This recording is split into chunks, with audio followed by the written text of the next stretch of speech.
بسم اللہ الرحمن الرحیم۔ پیارے اسلامی بھائیوں اور بہنوں، آپ سن رہے ہیں اہل سنت کی آواز چینل۔ آج ہم ذکر کریں گے اسلام کے دوسرے خلیفہ حضرت عمر فاروق اعظم رضی اللہ عنہ کی زندگی کے بارے میں۔ حضرت عمر رضی اللہ عنہ کا اصل نام عمر ابن خطاب تھا۔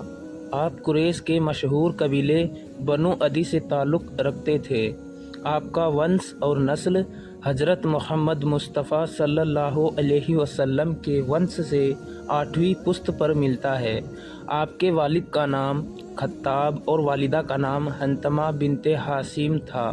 آپ کا گھرانہ مکہ میں عزت اور رتبے والا مانا جاتا تھا، اس لحاظ سے آپ بچپن ہی سے شرافت اور طاقت کے ماحول میں پلے بڑھے۔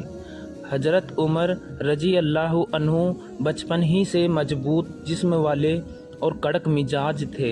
آپ کی قد قامت بلند تھی، بازوؤں میں گجب کی طاقت تھی۔ عربی سماج میں اس وقت کشتی اور گھڑ سواری کا بڑا نام تھا۔ حضرت عمر رضی اللہ عنہ ان دونوں میں ماہر تھے۔ اتنا ہی نہیں، اس زمانے میں پڑھے لکھے لوگ بہت کم تھے۔ حضرت عمر رضی اللہ عنہ ان چنندہ لوگوں میں سے تھے جنہوں نے پڑھنا لکھنا سیکھا تھا۔ آپ شاعری، ترجمہ اور عرب کی تاریخ پر گہری نظر رکھتے تھے، اس لیے مکہ کے لوگ آپ کو عقل مند اور سمجھدار مانتے تھے۔ جوانی میں آپ تجارت سے جڑے۔ آپ شام اور دوسرے علاقوں کے سفر کرتے، وہاں کے بازار دیکھتے اور تجارت سے مال کماتے۔ ان سفروں کی وجہ سے آپ کو دنیاوی تجربہ بھی ہوا اور لوگوں کو پرکھنے کی صلاحیت بھی ملی۔ پیارے بھائیوں، اس وقت عرب سماج جہالت اور گمراہی میں ڈوبا ہوا تھا۔ بت پرستی، شراب نوشی، جوا اور بے حیائی عام تھی۔ حضرت عمر رضی اللہ عنہ بھی شروع میں اس ماحول میں رہے، مگر ان کی فطرت میں انصاف اور سچائی کا جذبہ ہمیشہ موجود تھا۔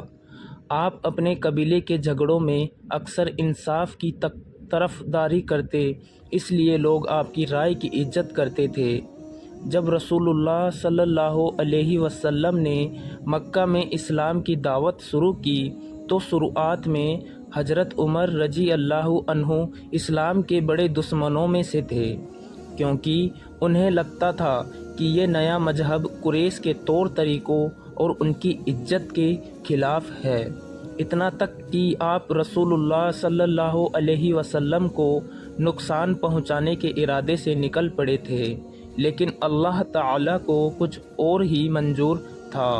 ایک دن حضرت عمر رضی اللہ عنہ تلوار لے کر ارادہ تھا کہ رسول اللہ صلی اللہ علیہ وسلم کو ختم کر دیں گے اور اسلام کی دعوت بھی ختم ہو جائے گی۔ راستے میں ایک شخص ملا، اس نے کہا، عمر، پہلے اپنے گھر کا تو حال دیکھو، تمہاری بہن اور بہنوئی دونوں مسلمان ہو چکے ہیں۔ یہ سنتے ہی عمر کا غصہ اور بڑھ گیا۔